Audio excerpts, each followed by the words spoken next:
Ang pag-iinom o paglalasing ay hindi solusyon para sa problema. Mas lalo mo lang pinalala ang sitwasyon kapag naglalasing ka. Kasi karamihan sinasabi na naglalasing sila para makalimutan. Hindi naman talaga totoo yan eh. Actually, hindi mo makakalimutan ng problema kinabukasan kapag hindi ka nalasing. Naaalala mo ulit yung problema. Gusto mo lunurin ang problema kaso hindi mo alam yung problema, naka-life jacket pala. Kaya ka talaga marunong. Ang pinaka the best way na gagawin mo ay mag-isip ka ng paraan paano mo malulutas yung problema.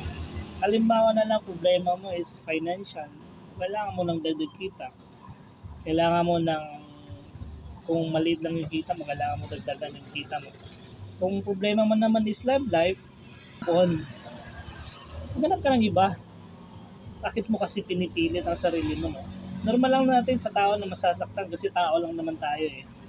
Mas maganda, yung weaknesses mo na nararamdaman mo ngayon, pwede mong gawing motivasyon yan para yun yung maging gasolina mo para to move forward.